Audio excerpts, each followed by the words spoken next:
Hello, everybody. Thanks for joining me. My name is Tom Holland, and this is Maximum Profit. As I had laid out in our two previous videos, this is a 16-part series that is designed to elevate the sales professional to an elite status, what I like to refer to as a select team. This series has been broken down, so regardless of your unique learning style, I truly believe I have something for you. It starts, of course, with the video series that you're watching right now. There's also a sales manual that's available, PowerPoint production, PDF files, an ebook, and there's also an audiobook. So regardless of your style of learning, I do believe that we have something that will help you and help welcome you to the select team. This is our breakdown. We have several different videos on tap. The first two videos were both videos concerning an introduction to selling. And everyone needs to watch those two videos before they get into the processes, which is where we're starting today. Because then we get into the welcoming of the guests, the welcome and introduction. From the welcome and introduction, we want to be able to talk about the DOMs and DBMs of the customer, dominant owner motives and dominant buying motives. This is our discovery mode. We want to be able to select the right vehicle for our customer. After selecting the right vehicle, we want to be able to give them a product awareness showcase. This product awareness is where we show all of the DOMs and DBMs, and we'll discuss this later on, how those will tie in with what the customer really wants. And it's the reason that they're here. We're going to have two different videos there because I want to show you a very specific video on the safety of every vehicle out there. It's extremely important that you understand this safety video because as you're talking to your customer, you want to be able to help them understand why this vehicle is going to keep them safe. After that, we're going to take the customer, what is routinely referred to as a demonstration drive, I like to refer to as comfort and handling. And I always ask people if they would like to experience the comfort and handling. So we're going to do comfort and handling. From there, we're going to do a complimentary tour of our service, our fixed operations center. From there, a picture appraisal, which is a twist, a 21st century twist on the silent appraisal, which I'm sure some of you use. We want to talk about the soft budget. This is the quintessential first pencil close. It is phenomenal. Do not miss this, the soft budget. From there, we go to the TVO, tactile vehicle orientation. From there, we turn our customer to the finance, which I like to refer to as the FSO, the Financial Services Office. And then we will set up for a special client delivery. After that, we're going to talk dedicated care. This is designed and laid out to help you not only with the process, but with the nuance of making you a member of the select team. I think you're going to like this. Of course, what we have to do now is move directly into welcoming the guest. So let's do this. Welcome and introduction. It's actually broken down so you acknowledge the customer, you have a great first impression, a warm welcome, a positive presentation, building rapport with the customer, and then overall connecting with them. How do you do this? Well, first, let's put everything in order. I think everybody should be prepared to meet that customer when they first pull up. First thing, clothing. How are you dressed? How do you look? I think it is so, and we covered this in an introduction to selling. I reiterate it simply because I believe that we have to make this great impression with the customer. And your clothing can really, it can kill you, or it can help you make a deal. Your shoes, are they shined? You don't have to spit shine them, but I do believe that they have to have a very heavy shine. Knocking the mud off of them is just really not enough. Accessorizing. How are you accessorized? Accessories work with your belt. With females, of course, we're talking jewelry. But make sure that you are accessorized properly. Make sure your hair is taken care of. Your breath, teeth, extremely important. You've got to smile.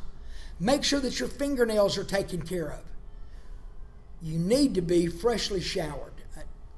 You shouldn't have to tell a grown person that they need to be showered in the morning, but I have had people work for me that I've had to tell them, go home and shower. I finally had to release them because of their body odor, and they would not take care of themselves. If they're not going to take care of themselves, they're not going to take care of our customer. Next, you have to really make certain that you have your deal jacket. Remember, I talked to you about this in the introduction to selling, that you had to have at least 3 of these deal jackets put together every day. Well, you can't meet that customer without a deal jacket.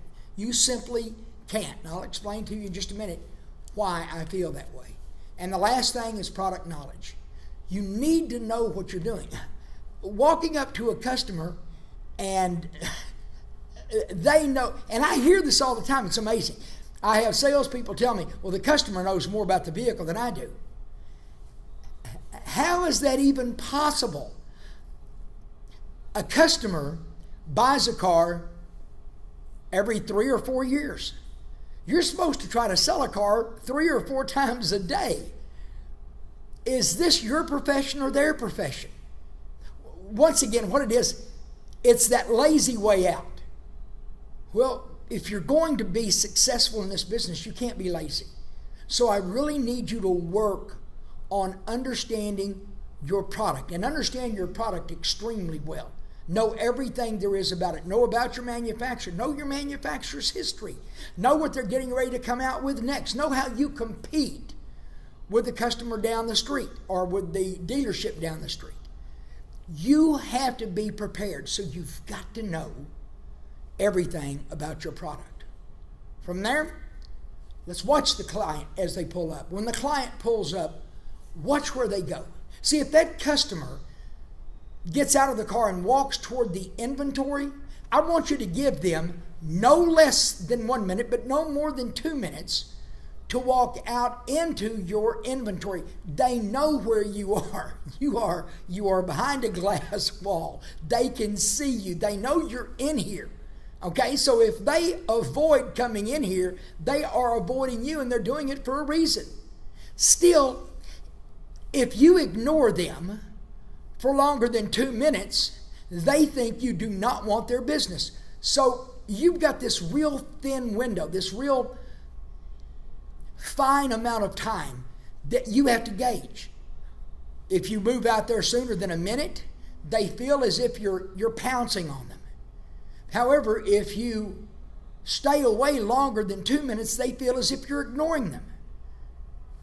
You ask for the job, so you really got to be careful. If they walk into the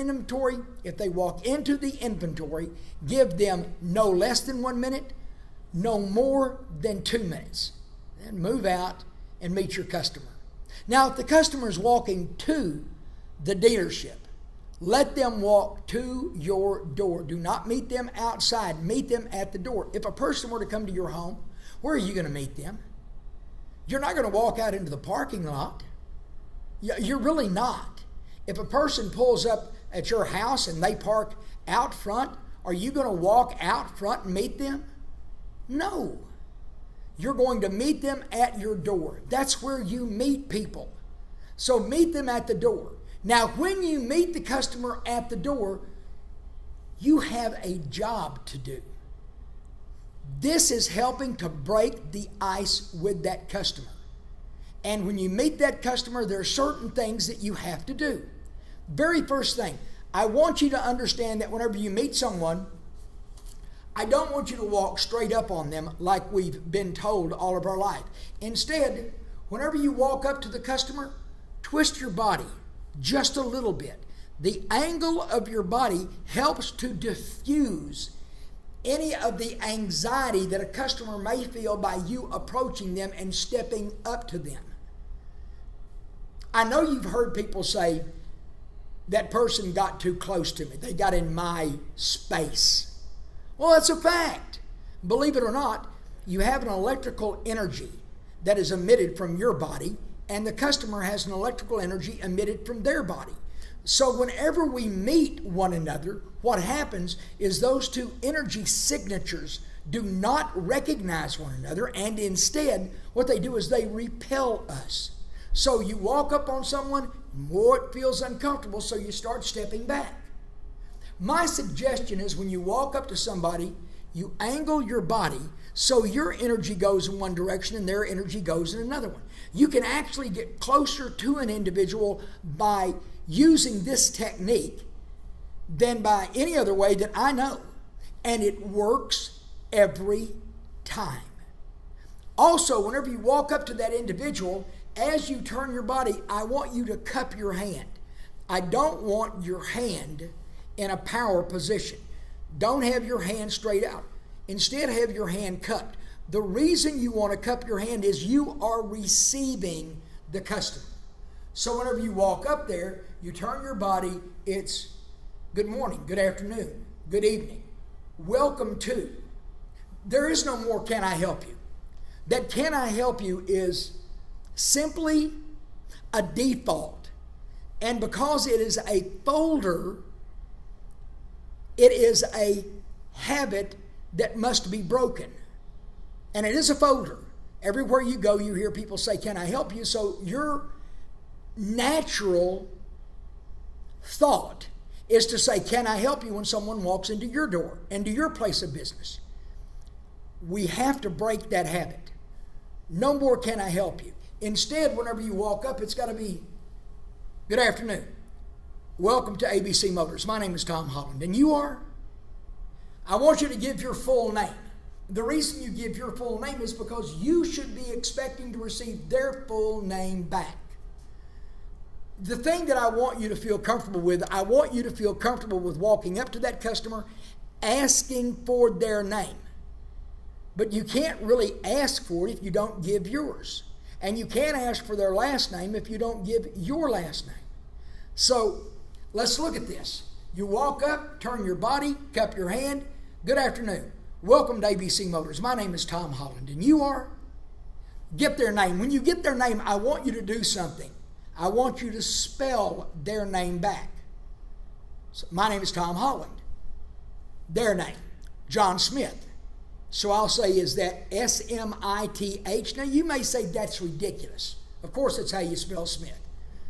But is that how you always spell Smith? Isn't Smith also spelled S-M-Y-T-H-E? S-M-Y-T-H? Smith is spelled differently. So is Brown. It's B-R-A-U-N, not B-R-O-W-N. Green has an E on the end of it. Steel has an E on the end of it. Oh, not every time.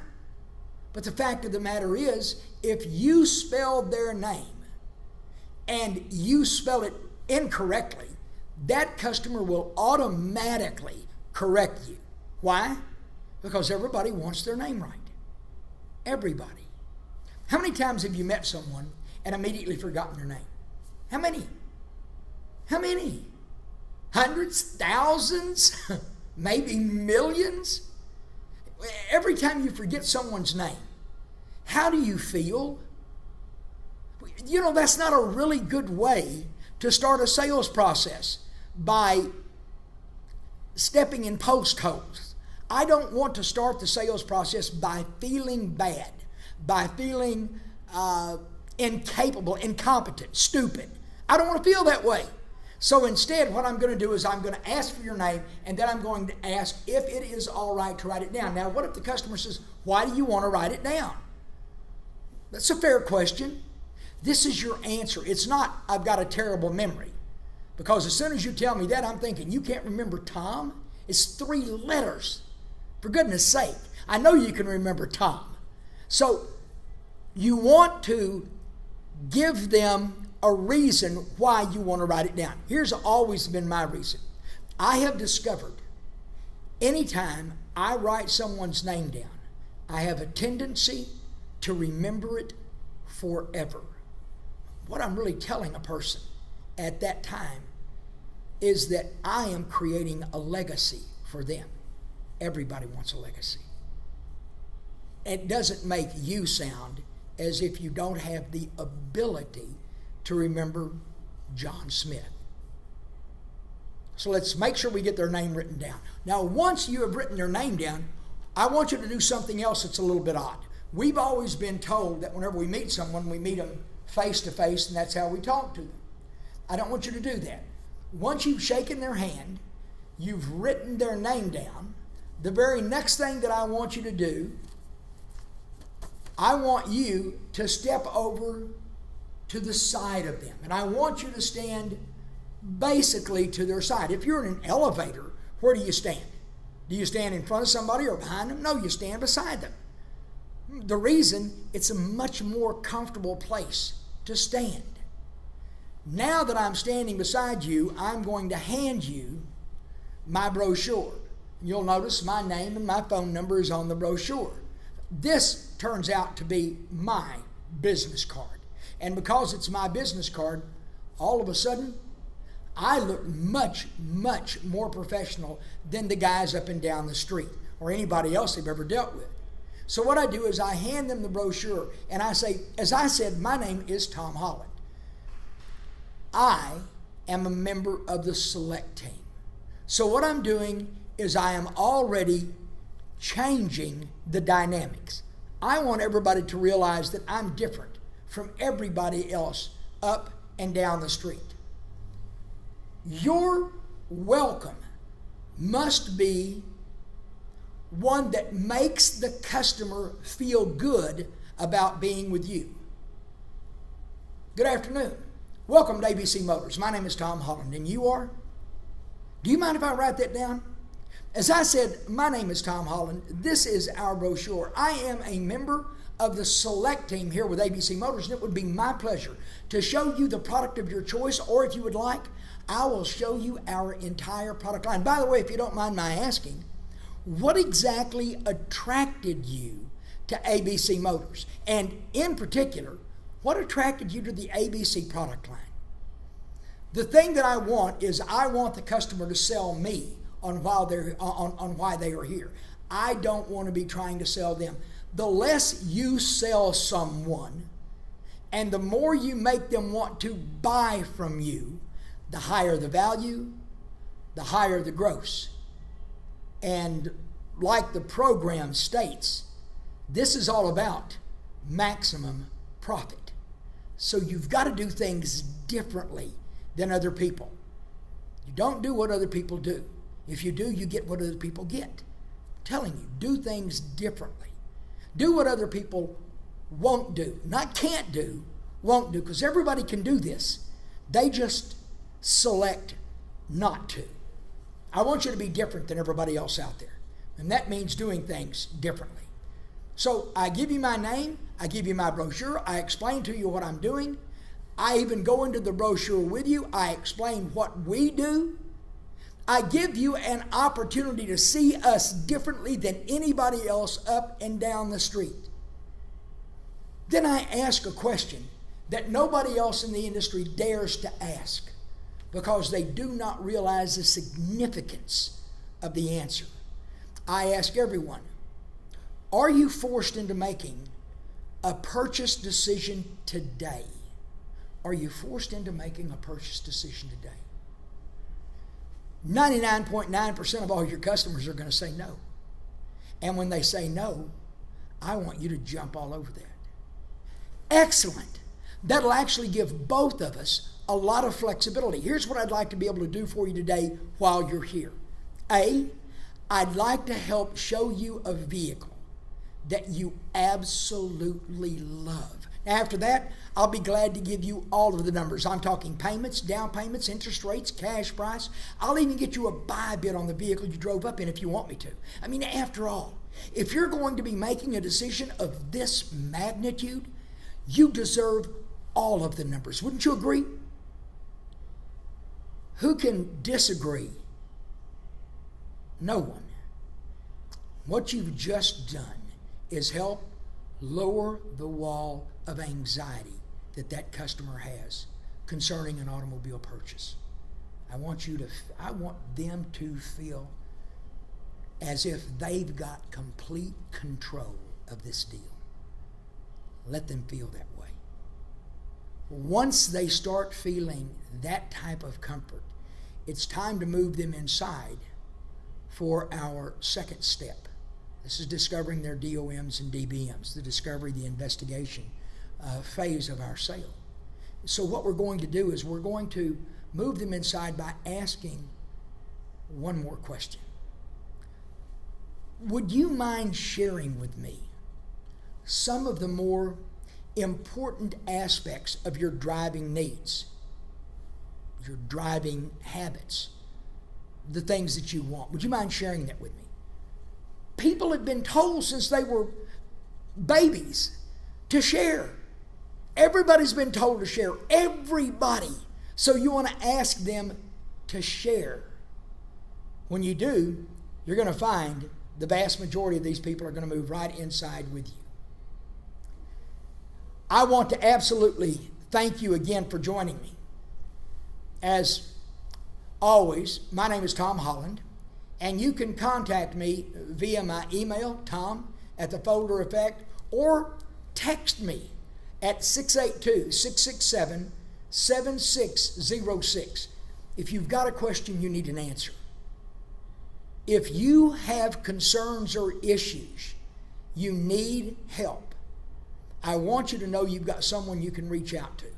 Once again, tom@thefoldereffect.com, or text me at 682-667-7606. As I said, my name is Tom Holland, and until next time, remember to always keep your head up, a smile on your face, and courage in your heart.